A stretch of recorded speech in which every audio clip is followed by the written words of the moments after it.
Oi, galera, voltamos. Voltamos. Todo mundo vivo, hein? Tranquilo? Fala oi pra mim. Sim. Oi. Isso, Vivo nós não tá mais, vamos. Muito bom. Acabei de dar uma aula agora que a turma não falava comigo. Eu fiquei parado, olhando pra cara deles, ninguém falava, ninguém aparecia, meu. Começou a me dar pânico. Olha, eu ia falar, só que, tipo, eu não sei o que aconteceu, mas deu um problema no meu microfone novamente, que eu não tava conseguindo tirar do mudo. Olha, vamos combinar uma coisa. Problemas não tem como resolver. Não são problemas mil, de microfone, de vídeo, de equipamento, de internet. E vamos sobrevivendo, que o vestibular vai chegar e nós vamos chegar lá no final do ano e vamos passar nesse negócio aí. Então, E a gente chegar vivo, né? Eu quero lembrar algumas coisas que eu falei na aula anterior, só para a gente poder retomar e conversar isso aqui. É o seguinte. Vocês observaram que o Brasil era pouco interessante para Portugal durante o período de 30 e poucos anos, até Portugal ver a necessidade de colonizar com medo de invasões, por necessidade econômica de Portugal, né? E começa a colonização a partir da ideia do ciclo do açúcar, né? Então é importante a gente lembrar disso. Há uma ameaça francesa de invadir o Brasil, que chegam a tomar o Rio de Janeiro, são expulsos daqui. O governo português estabelece as capitanias como forma de tentar garantir uma colonização, uma ocupação do território. Das 15 capitanias, 13 não vingaram, só 2 deram certo graças ao açúcar, graças à cana, né? E criou o sistema de governos gerais. Né? Nós tivemos lá o Tomé de Souza, o Duarte da Costa e o Mendes de Sá. Paramos aí. Bom, basicamente,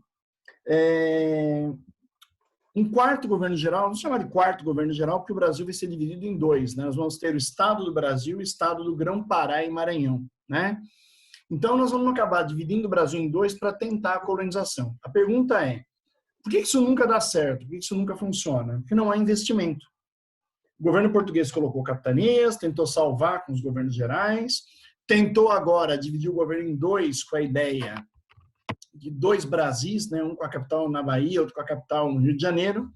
Mas o que a gente observa é que o governo português não investiu, não colocou dinheiro aqui.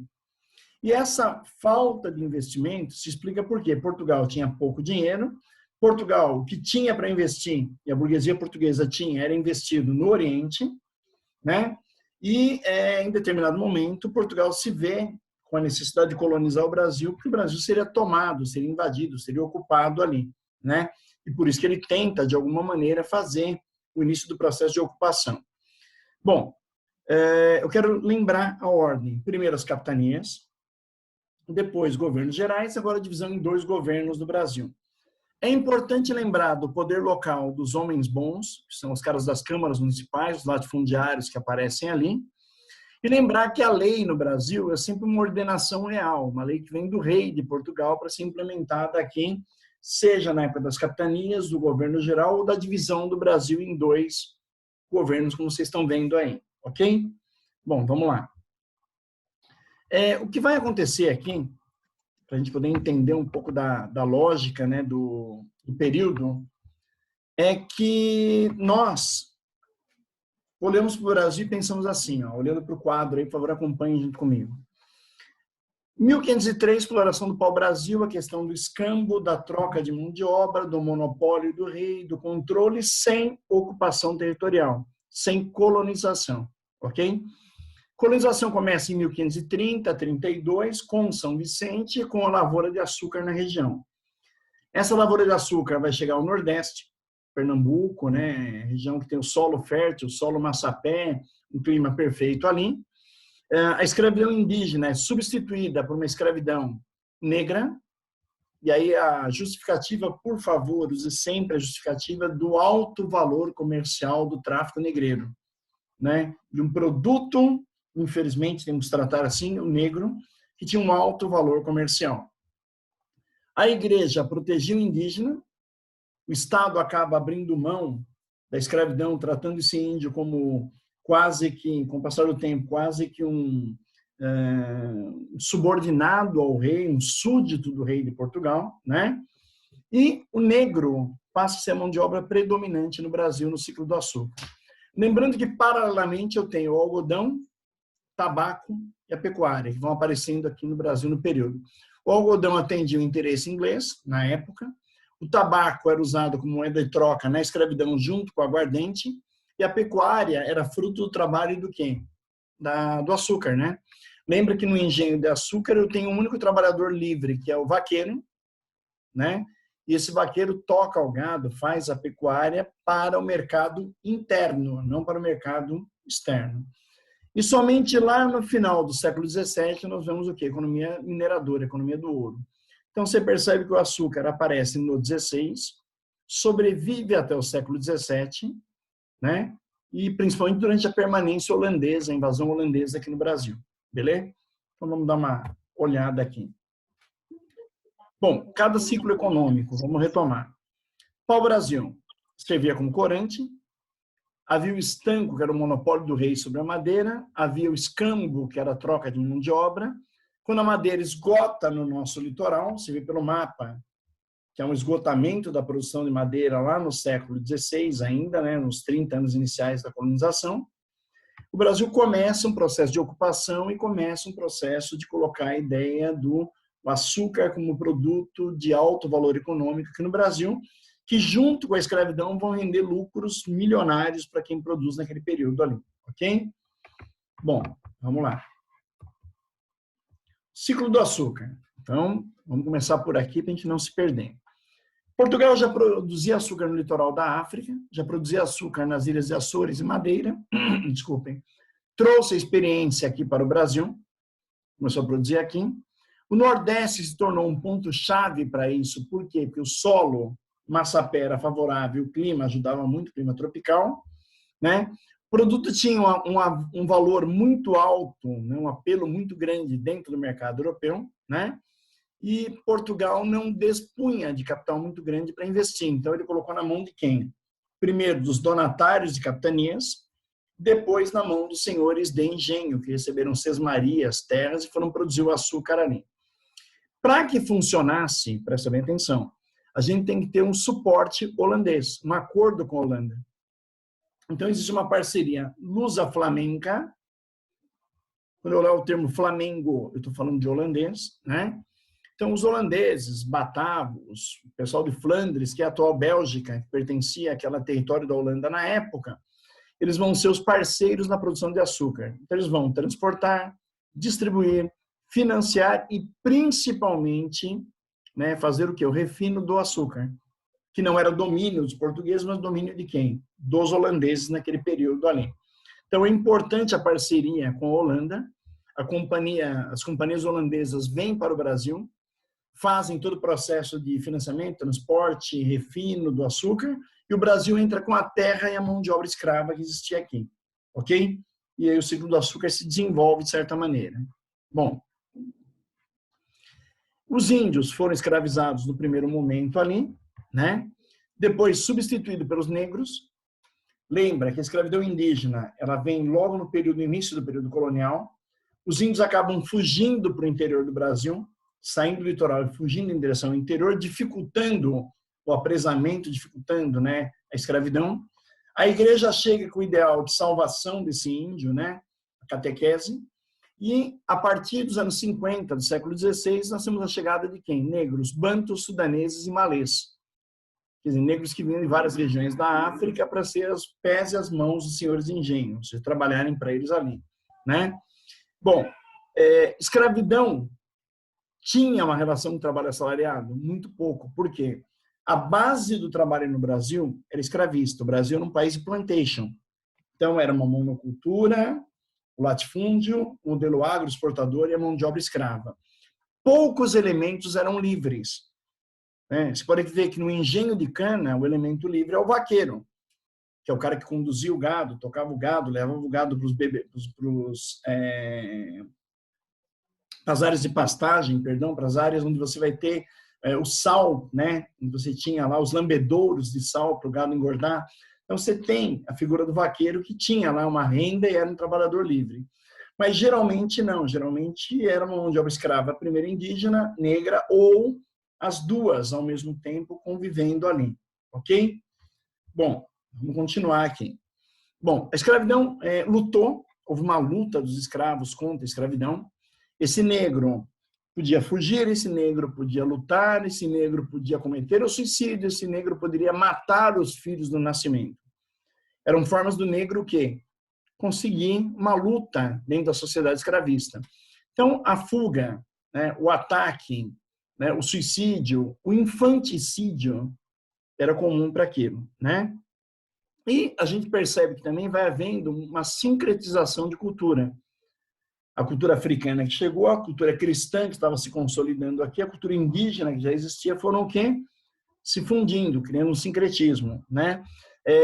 Futuramente onde nascem os cultos afro-brasileiros, aí de uma mistura do cristianismo, da religião africana, do culto indígena, que vão sendo formulados ali.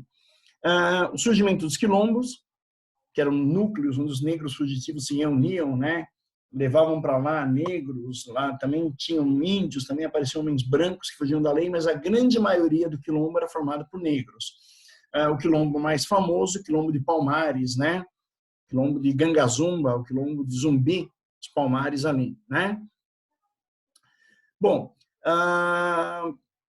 negros podiam ser comprados por qualquer pessoa naquela época ali, né? Engraçado que um negro poderia comprar um outro, um negro alforreado, liberto, poderia comprar um outro negro, né? Negros cuidavam de negros nas fazendas, né? Os capitães do mato, os feitores, né? Muitas vezes eram mulatos ali. E o número de mulheres, né, que vinham era muito grande também. Aí você vai falar, por que tanta mulher? Bom, primeiro porque você tem um trabalho na fazenda, tem um trabalho na casa grande, né? Na casa do senhor de engenho. E a questão da mulher ter filhos e multiplicar a escravidão aqui no Brasil. Ou seja, olha que interessante, as mulheres vêm trabalhar na lavoura, vêm trabalhar na casa do senhor de engenho, mas vêm para ter mais filhos que serão novos escravos aqui no Brasil, né? E aí, essa ideia da escravidão criava uma sociedade patriarcal, onde o senhor de engenho comandava tudo, uma sociedade extremamente conservadora, e uma sociedade extremamente o quê? Preconceituosa, racista. E aí tem que lembrar, como é que a igreja enxerga isso? Nós aprendemos já isso, né? A igreja católica falava que o índio tinha salvação, que o índio era um povo originário do paraíso, né? Um povo semita, né? Mas o negro não, o negro carregava a maldição de Cã, né? A marca de Cã era carregada pelo negro, o negro não tinha salvação. E quando o negro era açoitado, quando o negro apanhava, quando o negro era espancado, isso era um sinal de que o negro estava o quê? Se redimindo. Que a morte pela violência levaria à redenção. Você vê que a gente tem padres jesuítas na época comparando, né, o martírio de um negro ao martírio de Cristo, né? Que o negro açoitado, o corpo amarrado numa madeira, o sangue escorrendo, né, até que ele consiga a salvação.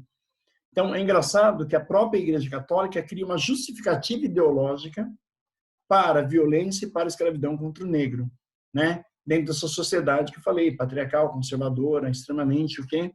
Forte daquele período ali. Bom, a sociedade açucareira em si, se a gente observar ela, como é que ela era formada? Lá em cima, no topo da pirâmide, uma aristocracia, um grupo de senhores de engenho, né? Uma sociedade patriarcal, uma sociedade dominada pelo homem branco, dono da fazenda ali, controlava a vida social, controlava tudo aquilo. Engraçado uma coisa nesse gráfico, né? A gente não vê a mulher. A gente vê a aristocracia dos senhores de engenho, mas não a mulher. E aí eu peço para vocês prestarem muita atenção. O espaço do mundo naquele momento, né, fora é o espaço do homem, do senhor, do patriarca, do líder, né? Do conservadorismo. A mulher, o espaço dela se resume à cozinha da casa grande, né? A relação que ela tem, casa grande, senzala, é uma relação de poder. Mesmo assim, a mulher branca, ela vive a submissão de uma sociedade o quê? Patriarcal. Tanto que quando o homem queria levar suas escravas para casa, para dormir com elas, para ter filhos com elas, a mulher branca não podia falar nada. Porque ela estava submissa ao poder do homem. É uma submissão total ali. Bom, abaixo do senhor de engenho, nós temos homens livres, né? O senhor de terra sem engenho, o ferreiro, o carpinteiro, o capataz, né? São pessoas livres que trabalham ou na fazenda ou paralelamente à fazenda. Eu gosto muito de colocar nesse grupo o vaqueiro, o tocador de gado, né? Lembrando que o gado, naquela época, tinha duas funções, né? Alimentar e ser a força motriz do engenho de cana. Era o gado que movia, né, o moinho do engenho de cana. Então, você tem uma propensão muito grande a ampliar, né, a pecuária no Brasil para o consumo interno e, consequentemente, para mover o engenho de cana, fazer o engenho de cana funcionar naquele período ali. E lá embaixo, as mãos e pés do senhor, que são os escravos, né, a base escravista. Como eu falei, primeiro indígena e paulatinamente trocada pela mão de obra negra. Eu quero que vocês lembrem que a escravidão no Brasil, ela passou pelo ciclo do açúcar, o ciclo do ouro, o ciclo do café. E no meio deles, o tabaco, o algodão, o cacau, né, que foram produzidos aqui. É um ciclo de 388 anos de escravidão no Brasil, seja indígena, seja negra. Então, eu preciso tomar muito cuidado e avaliar a importância da escravidão e as relações de poder entre a Casa Grande, o senhor de engenho e a senzala. Sugestão, Gilberto Freire, né, no livro Casa Grande Senzala, ele faz uma análise muito legal sobre essa relação de poder e ele é um defensor da miscigenação. Na aula de sociologia, vocês vão poder trabalhar melhor isso. O Gilberto Freire coloca a miscigenação entre brancos e negros como algo positivo, né, que aconteceu graças ao processo de integração, de dominação durante o período colonial, né, a relação entre o branco e o negro da Casa Grande da Senzala ali. A gente acaba entendendo, pegando um pouquinho por ali, ok? E aí, lógico que, né, é legal a gente pensar em algumas coisas aí, vou colocar aqui maior para a gente dar uma visualizada melhor. Quando a gente trabalha as ideias de relações sociais no período, né? Eu acho que a gente tem que ter muito claro para nós, na nossa cabeça ali, que as relações sociais daquele período, elas estão muito marcadas, né, pelas questões relativas à própria escravidão, seja indígena ou seja negra ali, né, e que de alguma maneira, quando a gente trabalha essa lógica de escravidão, de pensamento com relação à dominação, à colonização ou período ali, tem que lembrar que a riqueza do açúcar fez o Brasil ser colonizado, mas junto com a riqueza do açúcar, fortemente aparece a riqueza do quê? Da escravidão, né? Quanto custava um negro, né? Qual a importância desse negro, né? Se a gente for avaliar o valor comercial dele no mercado. No começo, barato, com o tempo ele vai encarecendo, que o mundo passa a usar mão de obra escrava, passa a usar mão de obra negra ali, né? E uma coisa importante, até para a gente poder ir finalizando ali, né, é pensar no momento das invasões holandesas aqui no Brasil. A Holanda resolve invadir o Brasil. E por que ela invadiu? Então, vamos pensar numa coisa. A Holanda estava aqui como uma aliada de Portugal na produção do açúcar, certo? Que a gente comentou agora há pouco. Havia uma relação entre Holanda e Brasil na produção de açúcar ali. E, basicamente, o que vai acontecer? Em 1580, né, durante uma guerra santa no norte da África, em Alcácer Quibir, Dom Sebastião, rei de Portugal, esse rei desaparece, não tinha um herdeiro, tinha só um tio-avô muito velho já, né, que vai governar pouquíssimo tempo Portugal. Esse rei desaparece. Na verdade, o rei Dom Sebastião ele morre numa guerra santa contra sarracenos mouros, né, no norte da África. E o único herdeiro, o herdeiro mais próximo do trono era o rei da Espanha, né, o rei Dom Filipe II, espanhol. A Holanda é expulsa do Brasil pelos espanhóis. Você vai perguntar, mas por que a Holanda é expulsa do Brasil? Porque a Holanda era um ex-território espanhol que tinha conseguido a emancipação, a independência, né? E a Holanda é expulsa do Brasil, a Holanda sai daqui, retorna durante o período da União Ibérica, quando o rei da Espanha governava, né, territórios espanhóis, territórios portugueses aqui da América. O Brasil estava aqui meio abandonado pela Espanha, que se preocupava muito com o ouro das colônias espanholas, e os holandeses invadem o Brasil com a Companhia das Índias do Ocidente, a West Indian Company, né? E trazem para cá o governador Maurício de Nassau, que é esse cara da imagem que vocês estão vendo aí.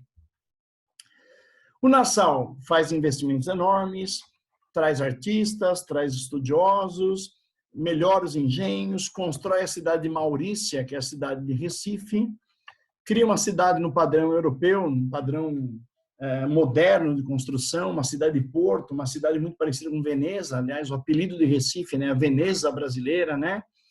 E é um cara que ele mantém, apesar do seu calvinismo, ele não cria atrito com os católicos aqui, ele não cria atrito com os senhores de engenho, ao contrário, coloca dinheiro. Ele traz aqui para o Brasil Franz Post, Albert Enkhout, como pintores que vão retratar nossa fauna, nossa flora, nosso elemento indígena, nosso elemento negro, para levar para a Europa e contar a história do que era o Brasil ali.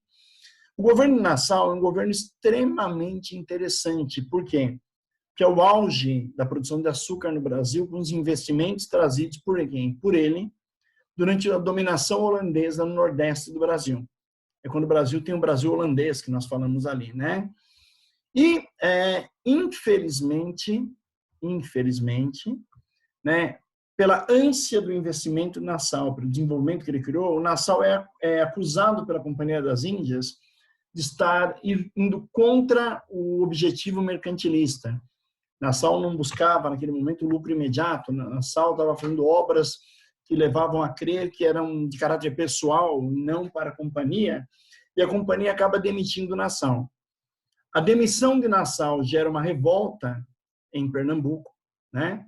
Até porque a companhia vai começar a cobrar tudo que ele investiu, tudo que ele colocou ali, e, infelizmente ou felizmente, os holandeses são expulsos dali durante a insurreição pernambucana, que é uma luta dos senhores de engenho, dos portugueses, para tirar a Holanda dali após a demissão de Maurício de Nassau pela companhia holandesa.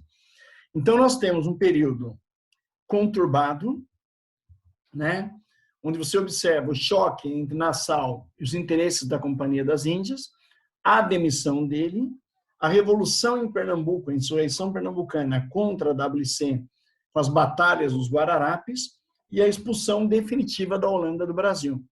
Então, você vai falar, pô, Moda, então a Holanda foi expulsa 2 vezes. Foi pelo rei da Espanha na União Ibérica e depois pela população, pelo povo de Pernambuco, pelos portugueses da região, depois do governo nassauviano, ou seja, quando a Companhia das Índias resolve oprimir a população da região, né? Ao contrário de Nassau, que fazia uma série de investimentos ali. E isso gera uma crise do açúcar devido à concorrência antiliana, a concorrência das Antilhas, a concorrência do Caribe. Nesse momento aí, que é o começo do século XVII, né, nós observamos que o Brasil do açúcar quebrou com a saída holandesa.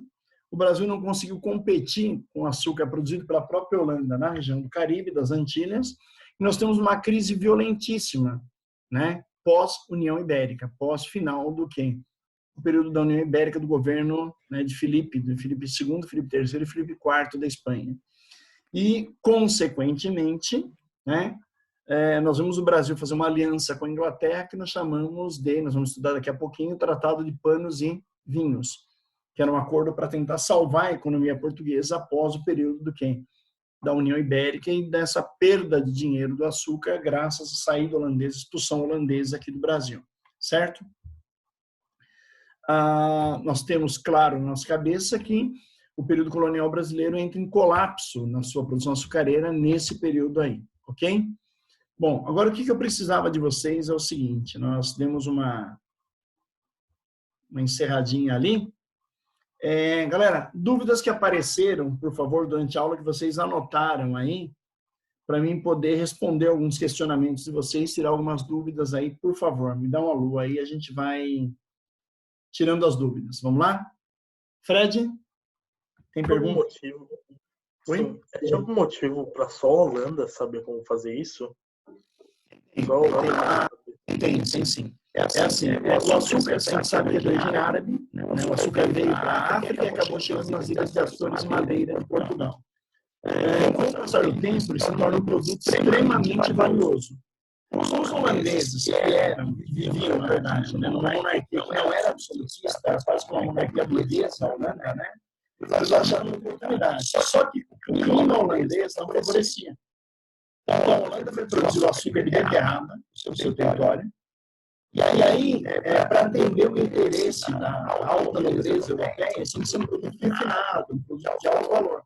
Eles desenvolveram dentro da Holanda, com açúcar ainda de beterraba, a técnica de refino. Essa mesma técnica de refinar o açúcar de beterraba foi levada para o açúcar de cana, certo? Então, o problema de ter um produto de alto valor, uma especiaria, vamos falar assim, né, refinada para atender o gosto da realeza europeia da época. A ideia foi essa. Até porque, vou falar uma coisa, ó, a questão do refino do açúcar, ele inclui o uso da soda cáustica. Se não souber usar, você contamina o açúcar. Só a Holanda sabia fazer isso, né? Fazer um controle do refino usando a soda cáustica sem fazer o quê? O processo de contaminação ali. Ok? Agora, galera, que mais? Bora. Fred, tiver outra. Se você quiser me perguntar, abre o microfone e fala comigo aí que estou com saudade de vocês. Vamos lá. Ninguém vai falar comigo? Que horror. Aí, tudo bem? Então, professor. Oh, sim, gostei disso. Vamos lá. Só te dar um toque, acho que sua voz tá um pouco. Tá dando delay na sua voz. Eu vou explicar o que assim dizendo. não é internet, não, é o Zoom, viu? É o problema. Quando ele chega no final de aula, você vai chegar no final de aula, ele vai acontecendo esse problema aí. Ele quer que a gente pague o Zoom Pro, né, para não perder isso daí. Professor, uma dúvida. Oi. Durante o período pré-colonial, se eu não me engano, não existiram revoltas? Algumas revoltas contra o governo português? Não, pré-colonial não.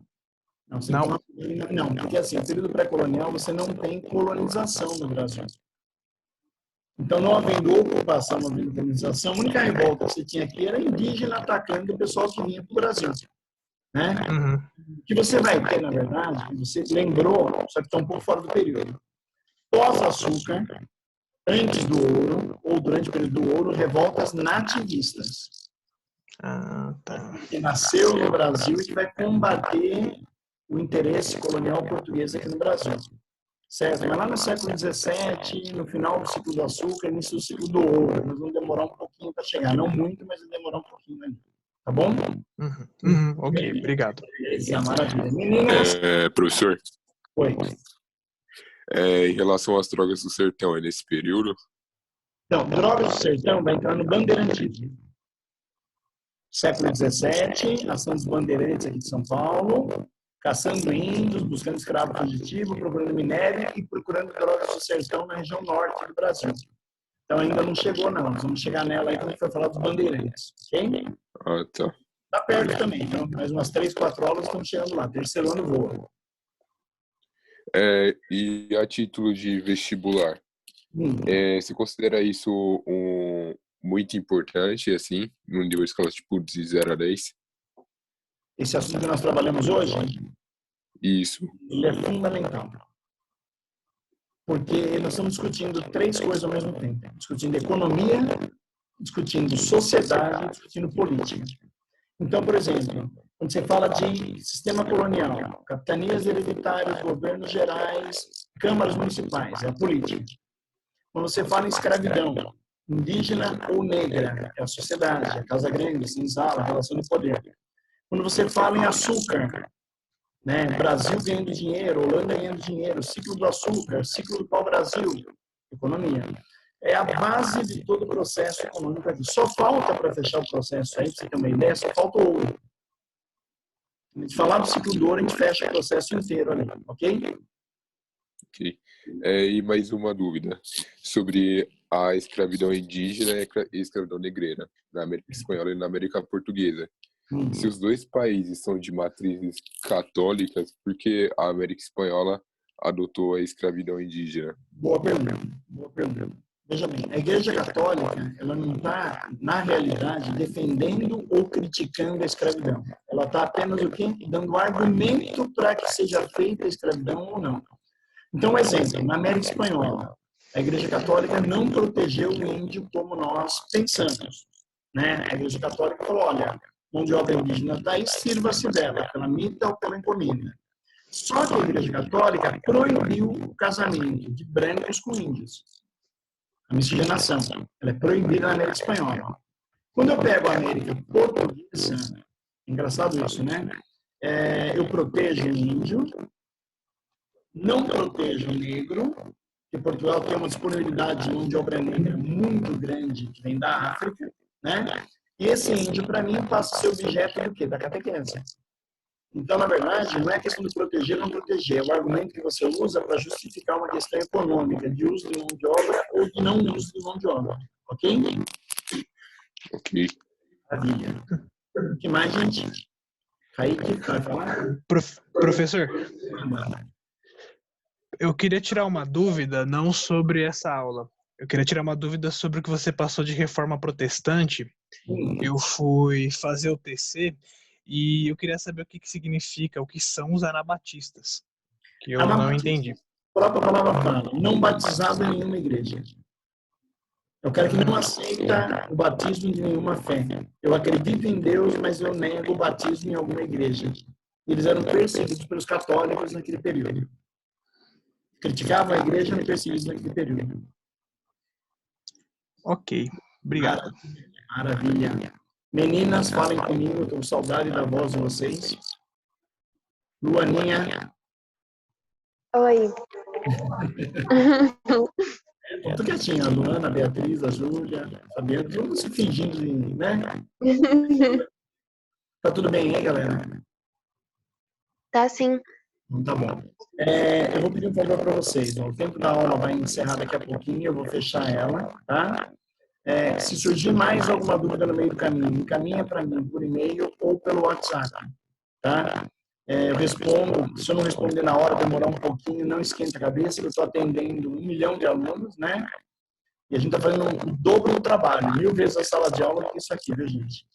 Sala de aula é muito mais fácil, muito mais tranquilo trabalhar com vocês na sala de aula. Isso aqui é um martírio, nós estamos trabalhando manhã, tarde, noite e madrugada, né?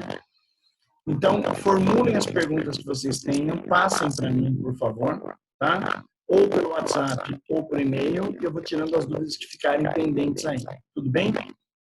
E como eu falei, nós vamos marcar uma reuniãozinha de vestibular, começar a colocar as coisas em ordem, começar a pensar no final do ano como é que a gente vai fazer para passar nesse negócio aí. Tá bom? Alguma dúvida maior aí? Ficou? Posso tirar agora uma? Deve. Então, por que Portugal acreditava que o Tratado de Panos e Vinhos ia ser beneficente se o vinho que eles iam ceder valia mais que os panos? Então, o problema é o seguinte, presta atenção. Portugal não acreditava que ia ser bom e ia ser ruim. Portugal estava falido. Final da União Ibérica, 60 anos do domínio espanhol, crise do açúcar, o açúcar havia quebrado da saída holandesa. Então, Portugal deixou de ganhar por 60 anos e no final da União Ibérica, no fim dela, ainda perdeu o quê?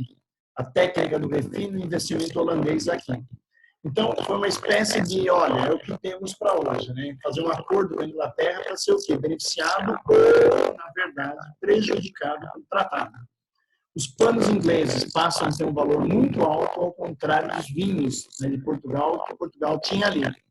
Então, o que você precisa analisar, na verdade, é que Portugal não optou. É a falta de opção. Era uma necessidade de Portugal fazer um acordo com a Inglaterra que dominava o mar naquele momento ali.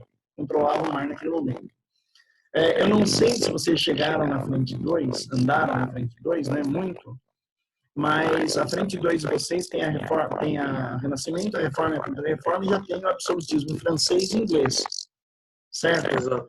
Quando você for estudar o absolutismo inglês, você vai perceber que durante esse período que nós estamos conversando sobre o Brasil do açúcar ainda, houve as guerras de navegação no mar, onde a Inglaterra andou vencendo primeiro venceu a Espanha com Elizabeth, depois venceu a Holanda, né, com Cromwell, né?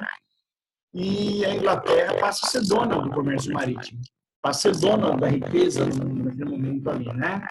E Portugal buscou um parceiro para tentar sanar a crise que ele vivia por 60 anos de União Ibérica, mais a perda do quê? Da economia açucareira. Beleza? Respondido, André? Respondeu, professor. Obrigado. Maravilha. Entendi agora. Galera, qualquer dúvida encaminha para mim. A semana que vem nós vamos fazer aula no horário de aula novamente, tá? Eu vou seguir agora a lógica de fazer as aulas no horário de aula. Semana que vem eu já vou trabalhar as invasões francesas, inglesas aqui no Brasil para completar as invasões holandesas que ocorreram aí. E a gente já vai dando continuidade. Resolução de exercícios, presta atenção. Eu vou postar no Diário Online a resolução que é feita no site da Paulista. O cara resolve ali na hora comentando o exercício, para a gente não perder muito tempo.